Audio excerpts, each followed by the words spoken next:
Hi, good evening, and welcome to this week's episode of Sounds of the Diaspora, Artist to Artist, a conversation with Dion Parson.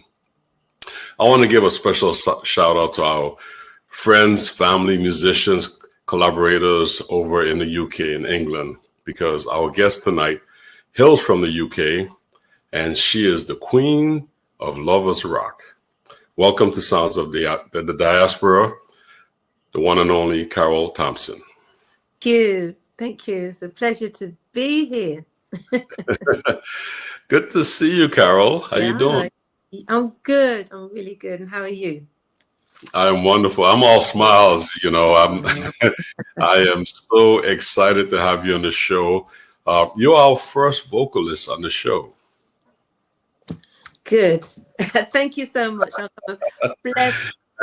Come and bless your show. That's good. Come and bless the show with your wonderful lyrics.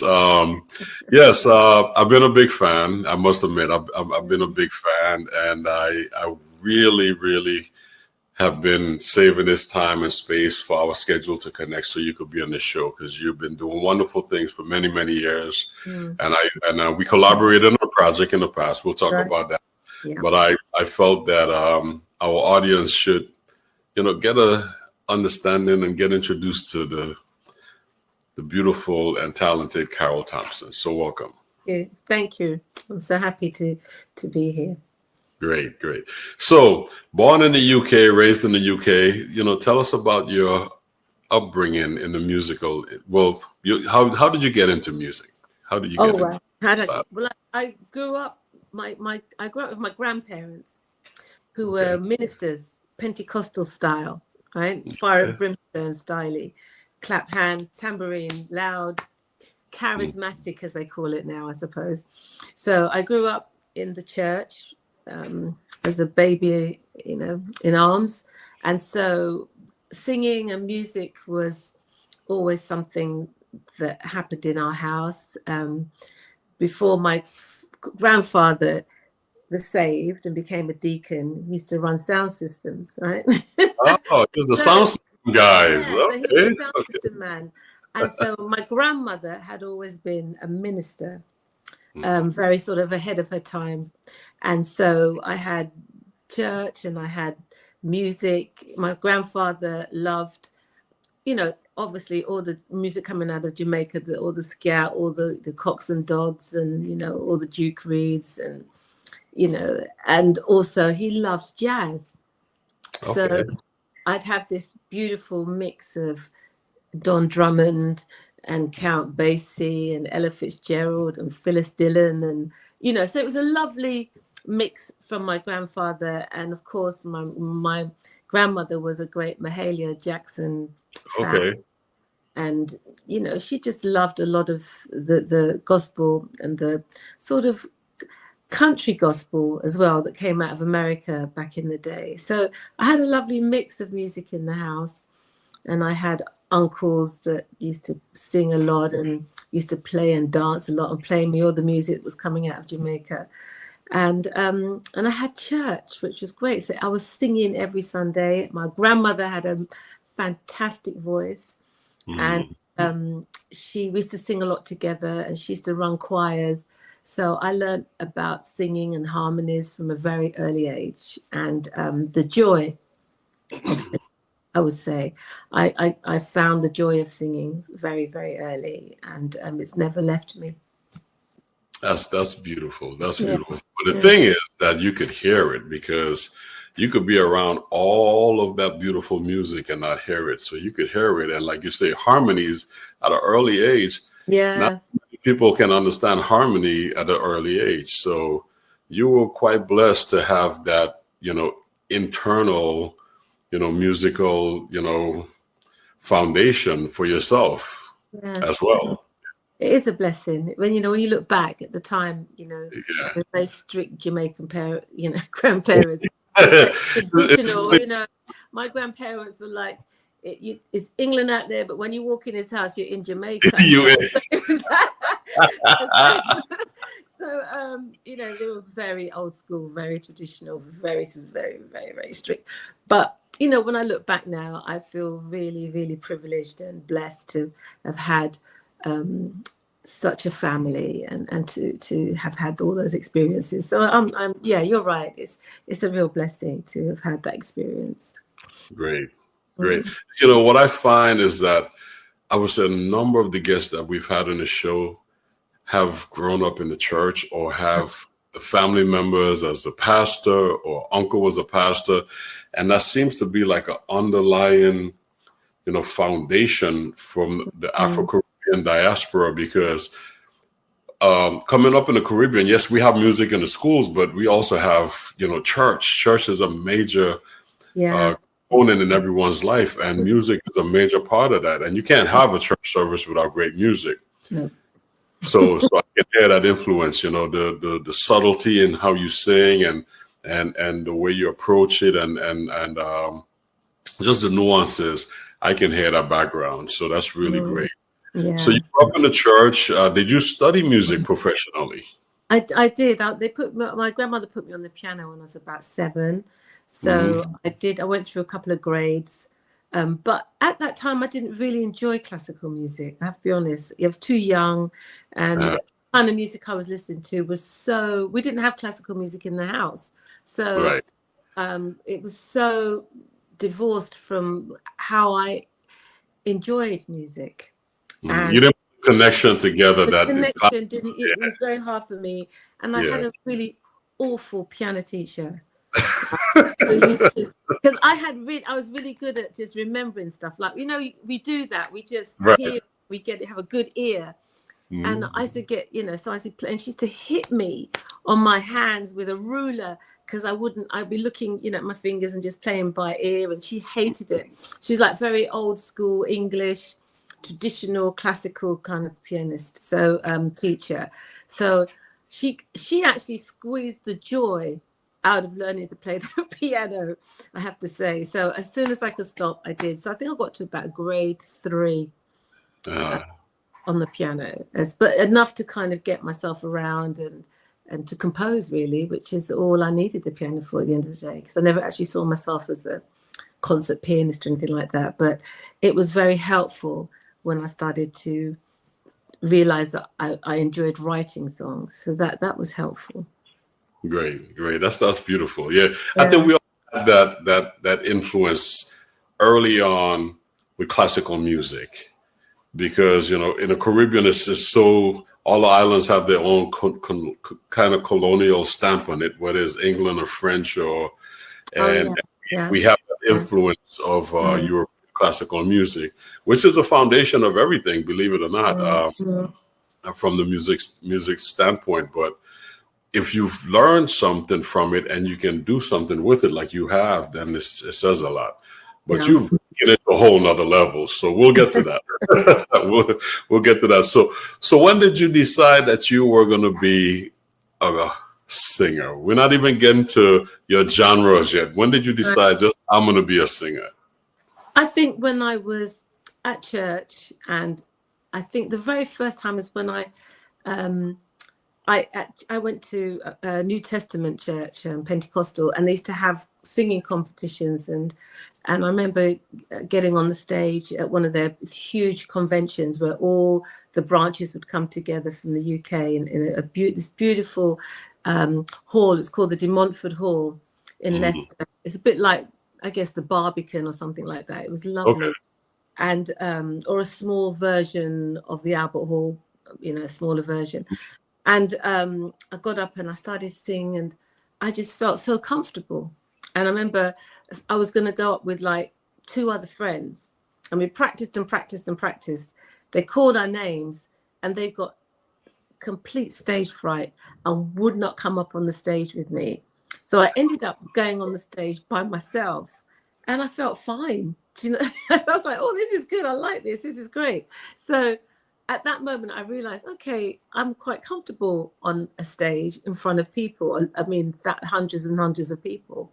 And at school, I was always in the school plays and in the musicals, and I really enjoyed it. And I thought, I felt very at home with that medium.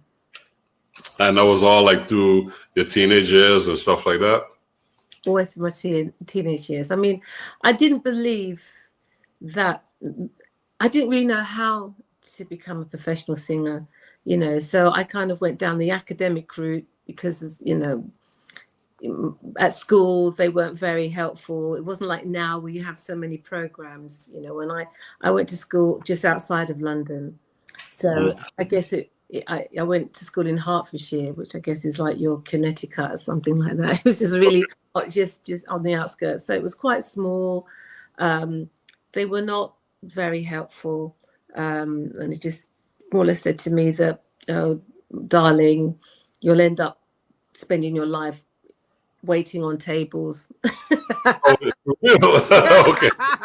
Well, did you study music, or what was your major? Music? No, I did something completely. I did accountancy.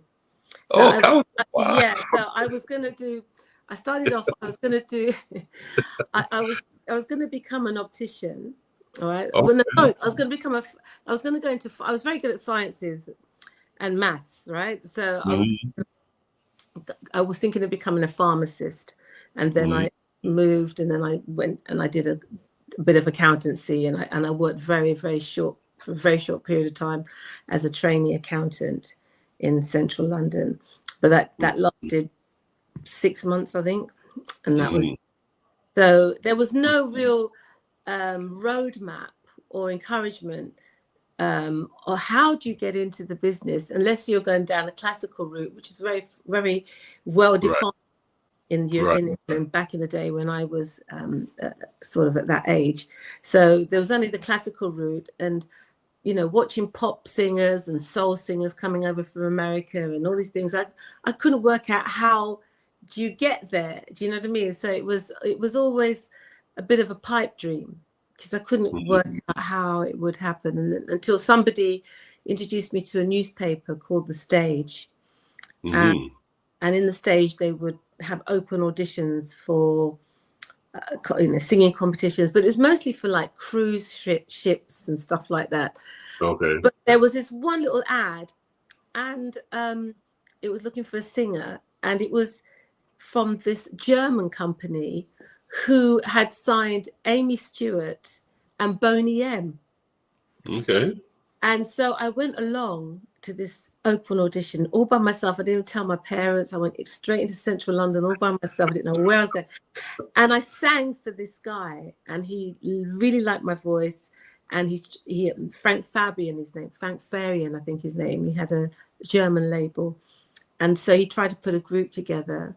And while I was trying to get a hit with this group, I met a receptionist that was working there, and her uncle had just come from Jamaica, and he was looking for British singers to do reggae music.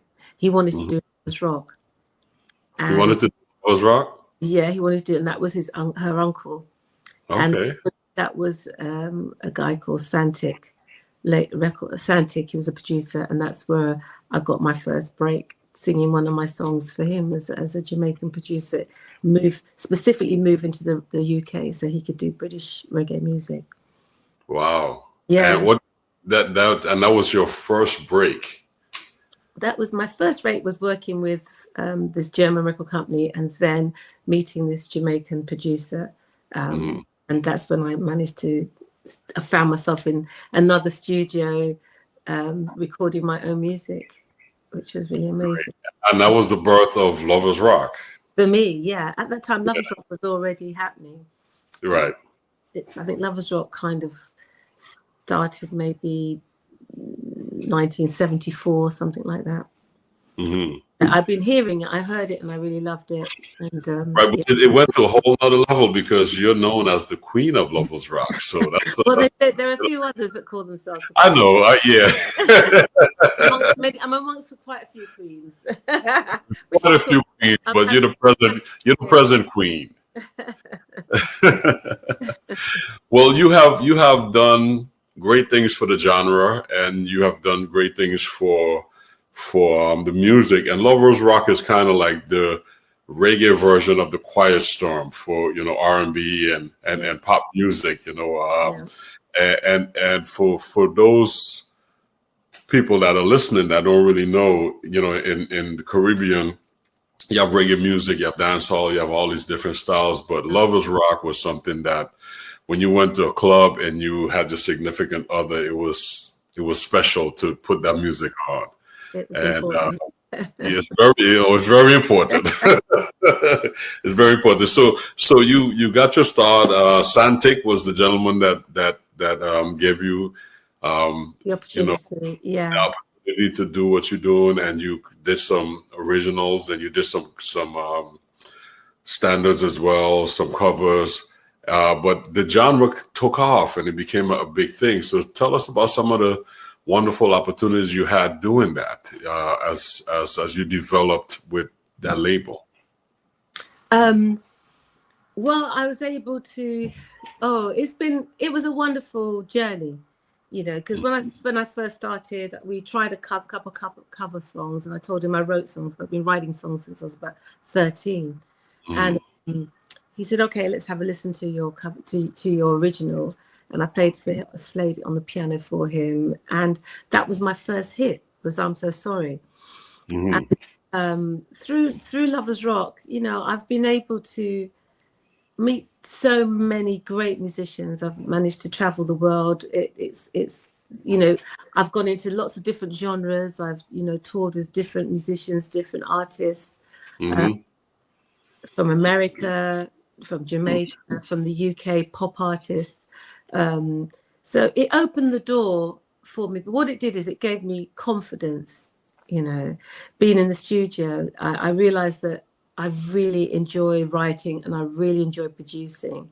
And I enjoy the studio environment, that kind of electricity and magic that you start with something very embryonic and it grows into something so beautiful when you bring in all these wonderful musicians who come in with their magic. I like that. Do you know what I mean? I love it.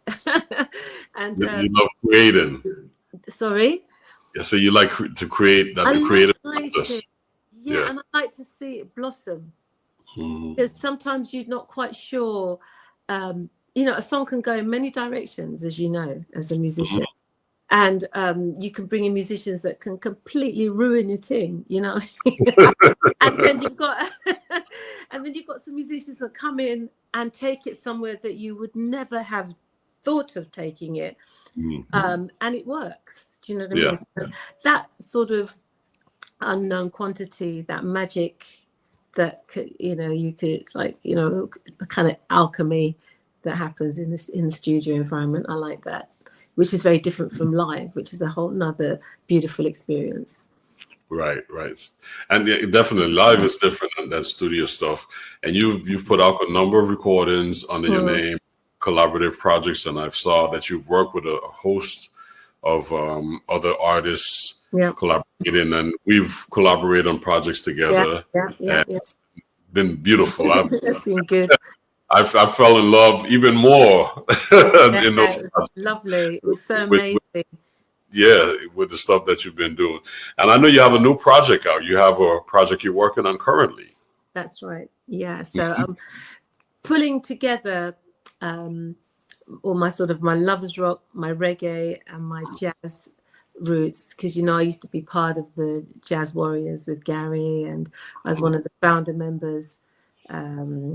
With Courtney and Cleveland and everybody, and Alan and Ken on drums, and it's something that I really enjoyed. So I decided that this album, I was just going to bring in all my different influences and have some fun, and just be very honest about what I'm making, and whatever it is what it is. So you have a name for the new project, or it's still in the infancy stage? It's kind of, I'm never really good at titles for, some people come up with these like really amazing, and I'm like, just call it Carrol Thompson or something. But, I don't know. I've got an idea. Maybe I might call it Silver Linings. Okay. So tell us about this project. So it's a collaboration of your reggae and jazz and and Lovers Rock and other things you're doing. Yeah, it's lovely. I've roped in our friend Alex Wilson. Together we've written one or two songs. I brought in Alan Weeks as well, and it's another a bass player called Colin McNeish, and it's been lovely. So it's a combination of originals and some jazz standards. Oh, great. Well, I'm really excited about it. Yeah. And we have a couple of tracks here from it. And if you don't mind, I would love to share that with our audience. Yeah, please do. I'd love to get some feedback. First one is Silver Moon. You want to share with us, is Silver Moon original? Yes, it's original. So it's a song that I wrote just after the lockdown, actually, and because that was lockdown was just such a weird time for us creatives, so Silver Moon is just an optimistic song, and it's just about really seizing the moment, do what you need to do, just get on with it, be fearless. And I've kind of wrapped it up in a love song, but it's really about letting go of your fears, really. Okay, well, let's hear it. Silver Moon. Lovely.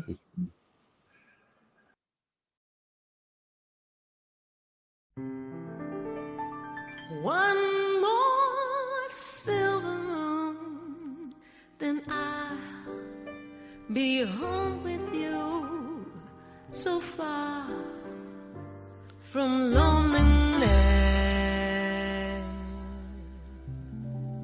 One more sleepless night, then I will be by your side, so far from loneliness.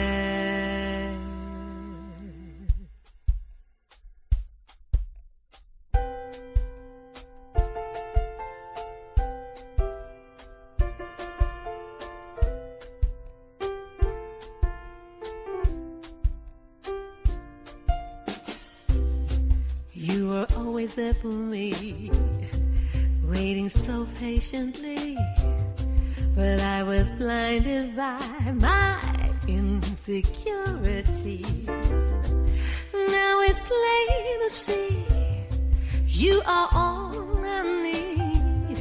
In your arms is where I'm meant to be. Hey, Mr. Clock, can't you move your hands a little faster? 'Cause I can't wait, I've a date with my future. One more silver moon, and I'll be home with you, so far from loneliness. One more sleepless night, then I will be by your side, so far from loneliness.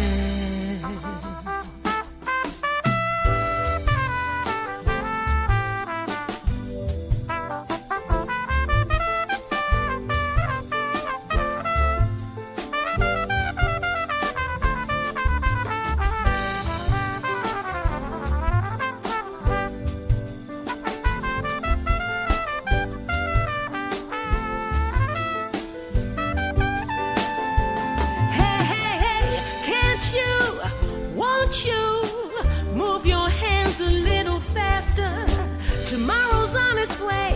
I can't wait to say goodbye to all these lonely yesterdays. Time, you are the master.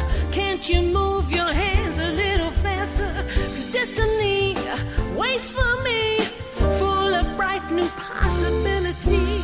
One more silver moon, and I'll be home with you, so far from loneliness. One more sleepless night, then I'll be by your side, so far from loneliness.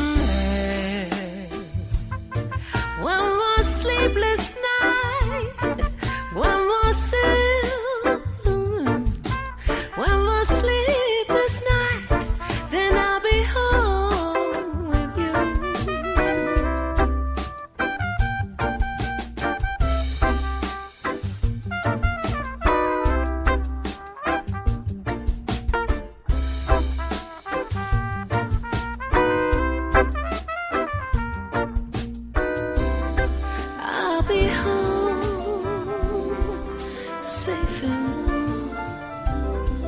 I'll be home, home with you.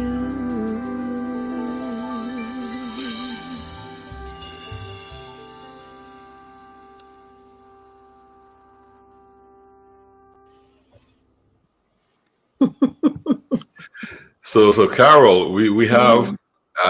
I was going to say something, but I'm going to just read you this remark from one of our audience members that said, "Oh my God, absolutely beautiful, the voice of an angel." Oh my goodness, thank you. Was and Silver Moon is beautiful. It now that showcases your jazz chops right there, and the lyrics are beautiful. Thank you. I really enjoy writing lyrics. I have to say, it's something that that I get very inspired to do, and I find it enjoyable and quite music actually. So I've always written poetry and songs since, as I said, since I was about 12, 13, really. So the first song I ever wrote was a gospel song. But yeah, thank you so much. Thank you. It was good to hear it. It's a very rough mix, so I've got to be sorry that it's a little bit all over the place. That was great. So the writing lyrics, so you're a storyteller, and that's what it is. And and not only are you telling your story, but you're telling the story of so many of your fans and people out here that are inspired by you because you're speaking on their behalf. And that's the way I see it, and that's the way I hear it. So it brings a smile to my face as I'm listening to the music. And I'm saying, yeah, I would say that. Thank you. Yeah, it's a very important song, that one, for me, because it kind of kicked off the project. It was just just grab life, get on with it, and and treat your dreams like a relationship, like a love affair. So I'm talking about One More Silver Moon, and I'll be back doing the things that I love to do, and nothing's going to hold me back. And time, hurry up, get me to that point so I can do it. So yeah. Beautiful.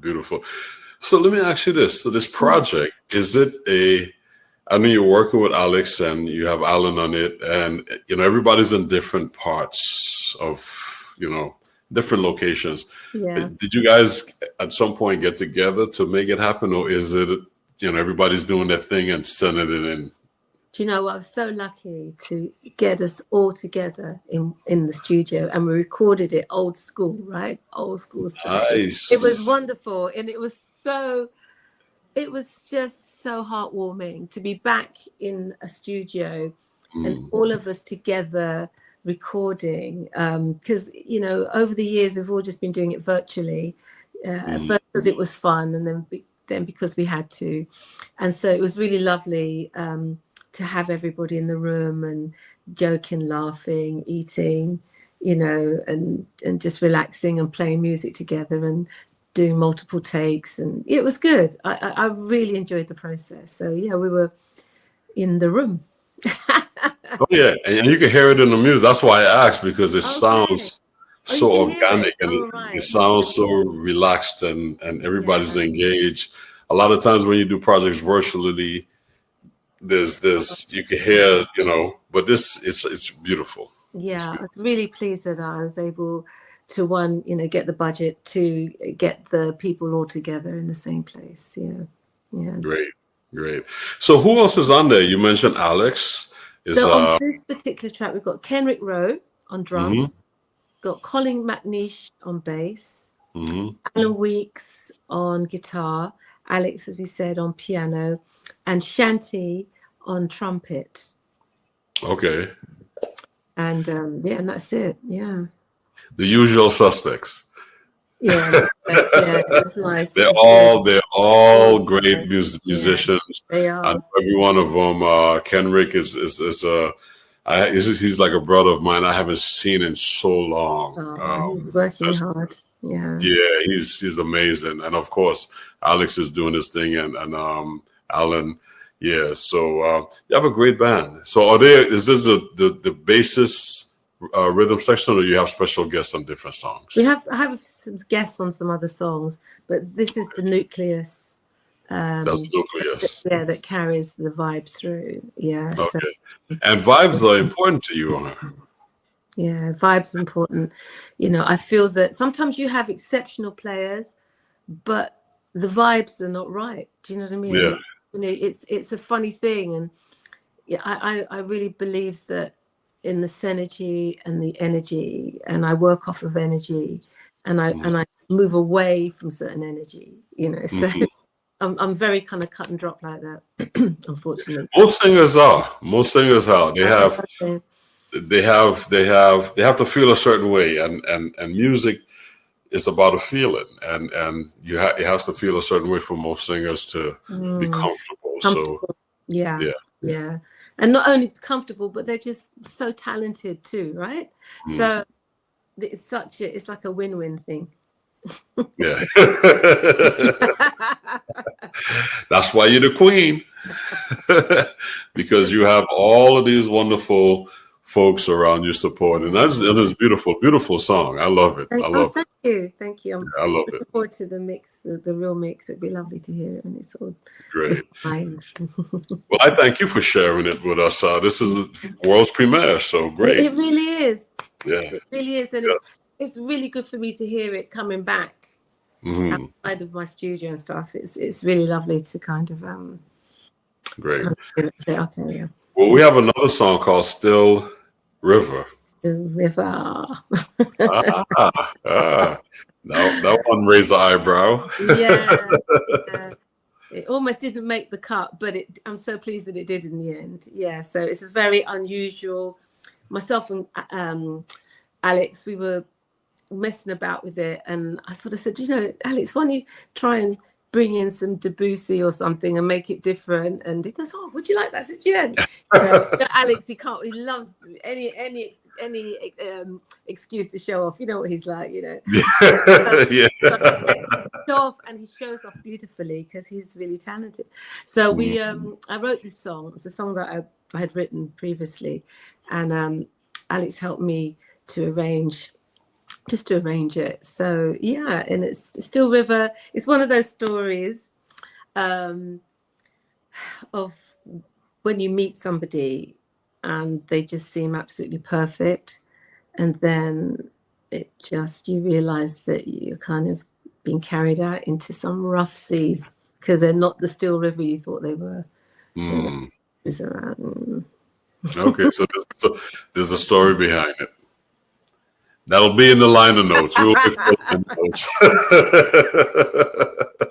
We'll wait for the liner notes. But mind yourself. Yeah, it's one of those.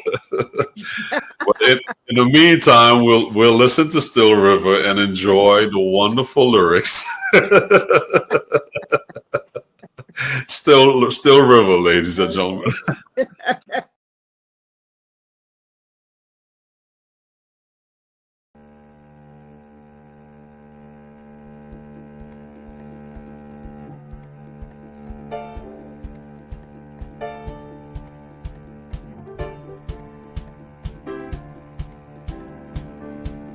I sat down beside a still river, and a cool calm came over me like a sweet summer breeze after a long cold winter.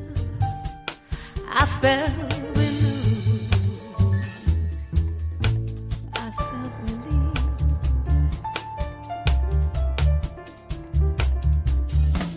So I lay down inside that still river, and that cool water covered me. Ooh, it felt so good. I started believing I was renewed. I was redeemed.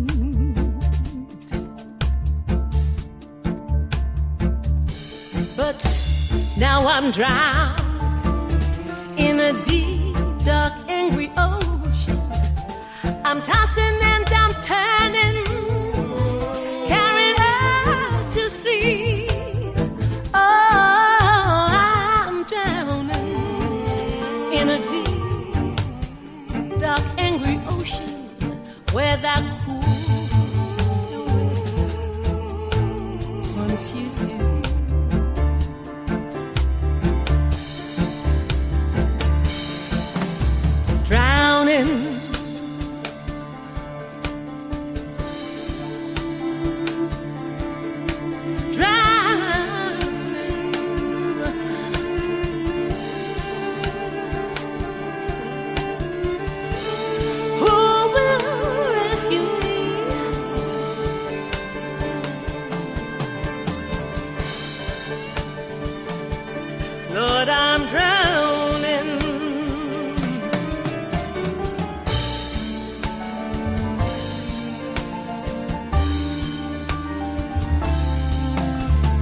carry you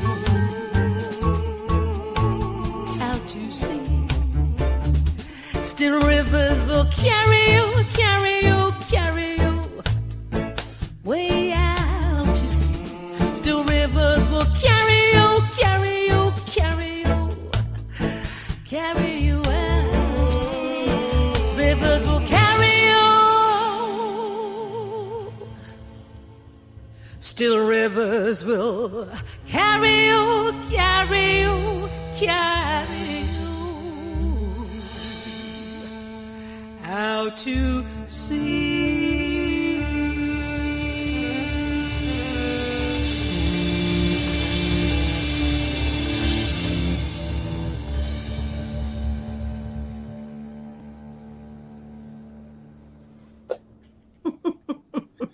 Still River. You know, it reminds me of two prominent jazz vocalists, Oh, okay. Lincoln and Billie Holiday. Sorry, I missed that. I didn't hear the first one. Reminds me of two prominent jazz artists. Okay, right. The lyrics and the message. Abby Lincoln and Billie Holiday. Oh, Abby Lincoln. I believe that's good company. Yeah. The message, because Abby had a way of conveying her message a certain way, and that's, you know, that's what it's a beautiful song. I love it. But I'm thinking of what it reminds me of, and yeah, and Billie Holiday also. Well, I am a Billie Holiday fan, I have to say. Yeah, I'm a Billie Holiday, Nina Simone, Ella Fitzgerald. Those are my three main, and sometimes a bit of Diana Washington. But that's who I grew up listening to. The very first record I ever put on my grandfather's big gram that nobody was supposed to touch, but I touched it, and I put on the first song I ever put the needle on the stylus on the record was Tisket a tasket, lost my yellow basket. And I thought, oh wow, she sounds like an angel. Do you know what I mean? And it was like, just blew me away. And she looked a bit like my grandmother as well, so that's why I picked up the album in the first place, right? So yeah, so you can hear that influence is prominent in your voice and in your execution of the songs. Right. You know, that's why. So like Abby had a way of telling a story. She just didn't sing. She was conveying a message, and that's what Still River reminds me of. And the same thing with, I'm saying, you know, Billie Holiday, because she conveyed certain, like her Strange Fruit and, you know, songs like that. It kind of lends the tone to that. It's a deep song that's conveying a message. Yes, it sure is. Yeah. I'm paying attention. I did my homework.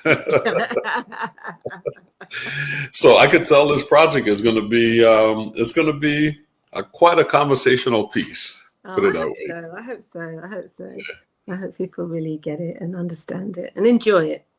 Yeah. It's funny because as you get older, you start to see and deliver your message differently. You mentioned when you first started off, you was doing cover songs and different things, and now you're focusing on a lot of originals that can tell the story of your life experience. But it's not only your life experience, like I mentioned with the comment from the guest before, it's telling the story of other folks also. So you're kind of representing, you know, a genre of listeners, a genre of your audience that don't have the same avenue to tell their story. So you're representing them. So it's a beautiful thing. Yeah, it is a beautiful thing, because I'm also a consumer of beautiful music too, and messages, and you know, so I also receive it. I'm open to receive a lot of great messages and music from other artists as well. So it's always reciprocal, isn't it? So yeah, if I can do for some, then others will do for me, you know. Beautiful. Well, I'm loving the project. Oh, we have another song that's called Good Times. Oh, Good Times. That's right. Yeah. It's important. This was another one I wrote during lockdown when we weren't having any good times at all, right? Everybody was. So I thought I'm going to write something that's going to cheer me up, you know, and something that's going to make me feel good and bring some positive energy in such a very strange time that it was for all of us. So Good Times, I used a rhythm that I absolutely adore, a reggae rhythm that I absolutely adore. And I just wrote this song on top of it, and I brought in Chico Alotta, who plays for Incognito, great Italian pianist. And he helped me to do some arrangements along with Colin together. We sat in my little studio and I said, this is the idea, this is what I want to do. And they're like, okay, Carol. I said, yeah, I want it to. And they were fantastic. They just helped me dig out this song that I had as an idea and actually sort of make it materialize. So it's called Good Times. Great. Well, let's check it out. Good Times. Okay.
Ground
You know, there's a pocket that your music have that just it just lays in,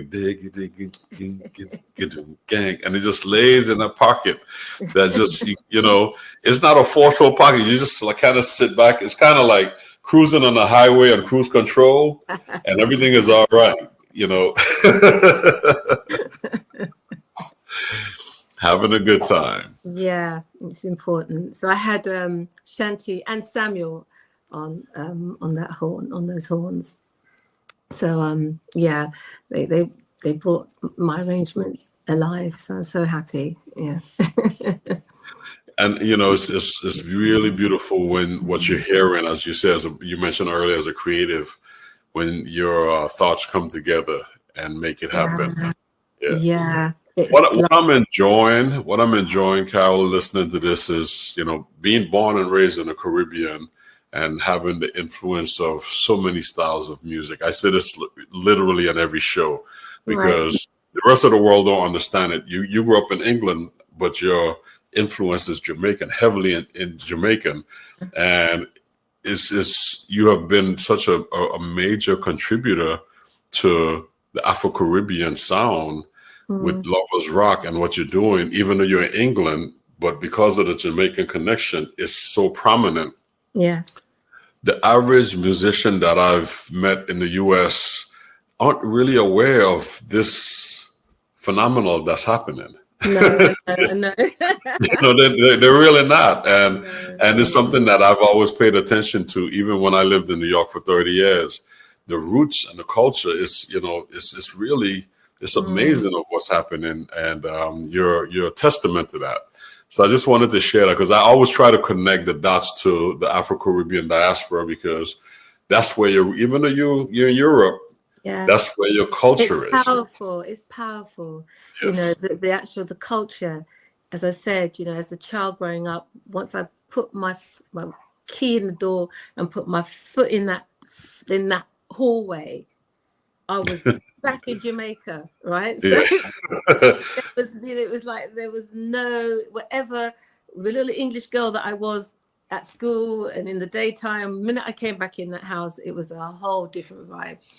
And you just switched, and it was a powerful culture and a wonderful, vivacious and lively culture, and rich and loving, and you know, it was very deep. It was lovely. I enjoyed my childhood, even though it was very strict.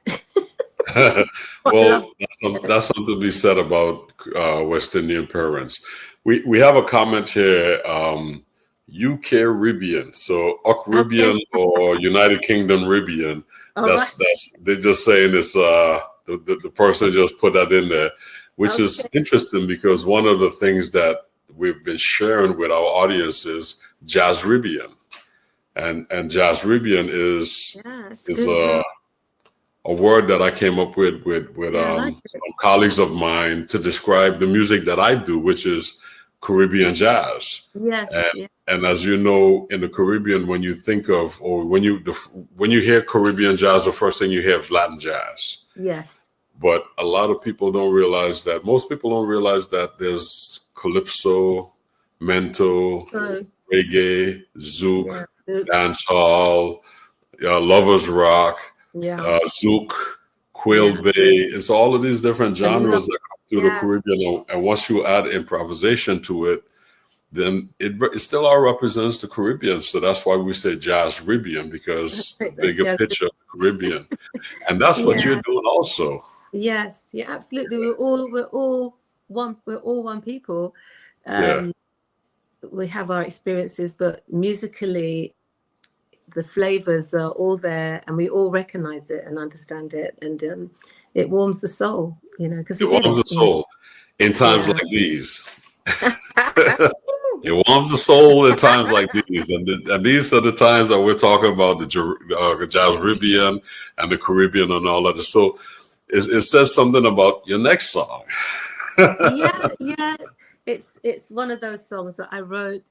You know, as I said, all of us went through a very strange time, and we lost a lot of people, a lot of loved ones, a lot of friends, family members to COVID. And it was a very strange time and very challenging time. But what it did was actually make us appreciate each other a lot more, and to be a lot more vocal about how we feel, not to put things off to another day, to actually, if you have something to say it. If you've got something to quash it, you know, and just get on with life and move on, and just, you know, create that loving environment of forgiveness and positivity. So in times like this was just a song in reflection after losing my father and losing my best friend. And I was like, oh gosh, you know. So, you know, you get to that point where you just become philosophical, and you say, listen, let's just love each other. Let's just get on with it. Let's just deal with stuff. But most importantly, let's just be kind to each other, and let's tell each other that we love each other, and let's just be kind and helpful. So in times like this, in times like these, was a song that came from that place of grief, then came into more of a place of positivity. Great. I love it. So let's hear In Times Like These.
It's times like these. Don't live in regret. No time for it. No time for it. No time. Beautiful. Beautiful. I really, I'm enjoying this. I can't wait for the project to come out. So, Thank you. when is the estimate release date? I'd say end of Easter, like I'd say no, around May time, May, June, somewhere around there. Yeah. Okay.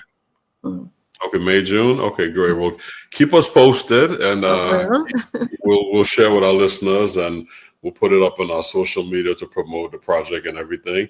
Thank you. Do you have a name as yet? You said you didn't have a name as yet. I didn't have a name. The name Silver Linings has been floating around, so it could be that. Who knows? Okay, Silver Lining. Well, you'll come up with it. The creative that you are. You'll be inspired. Hopefully. Well, you've put together an amazing group of musicians, and I'm enjoying listening to them. And I just want to thank you again for being on our show, sharing your new project with our audience, talking with me, sharing who you are with our audience. And just taking the time out of your extremely busy schedule, because I know you've been in the studio for the last month or so working on this project, popping up for air every minute. But it's all good, though. It's all good. It's all good. I'm loving it. It's all good. It's all good. But that's why we're here. We're here to be a platform for you, the artist, artist-to-artist conversation. So tell our audience, besides Silver Lining project that you're working on, any other presentation, concerts, anything you have going on that you would like to share? Well, in the UK, I'm constantly gigging in between writing and doing everything else. But yes, I'm doing a lot of live shows. I do a collaboration with another queen of Lovers Rock, Miss Janet Kay, and we do a show for the Queens of Lovers Rock. So we do that as well. So they can always find me on my on my Instagram or my Facebook pages and stuff like that. So I'm always advertising what I'm doing there. So please go onto my Instagram and onto my Facebook pages and get involved, and I'll keep everybody updated there too. Great. Well, Carol, again, thank you from your extremely busy schedule for being with us. And sharing your angelic music with our audience. And we wish you continued success on the new project, Silver Lining, if that's the name. Yeah, you never know.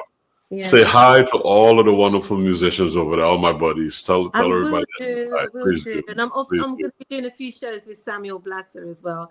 So we're going to do a few of his shows, not all of them, but a few of them that I can attend. I'll go support him and sing some songs with him too in Europe. So Great. Well, thank you again, Carol, and we really appreciate having you. And all the best. Thank you so much, and well done for the good works that you're doing on the station with you and Mel. And I wish you all the best. May it just grow from strength to strength and be a dominating force. And I'll come back again when you are the dominating force that you will be. Well, you will be back again. Force, no force. You will be back again. All right. Take care, Carol. All the best to you. Take care. All right. That was amazing. Carrol Thompson. Oh, man. I don't even know what to say. Good friend of mine, angelic voice, creative. She has a new project coming out. So please follow her. She mentioned on Instagram, Facebook, and her website for her new project. It's not official, but she's saying it's called Silver Lining. So please follow her. So thank you, everyone, for joining us tonight. And we look forward to having you join us again next week as we have another wonderful guest from Dakar, Senegal. Gentleman that I've known many, many years. I met him in Queens, New York at a festival, and we connected, and we've been friends ever since. And his name is Mamadou Ba, bass player. Worked with Harry Belafonte and a number of wonderful musicians. You'll hear more about him next week. So join us next week as we bring to you another episode of Sounds of the Diaspora, Artist to Artist, Conversation with Dion Parson, with our special guest next week, Mr. Mamadou Ba. Take care. Good night.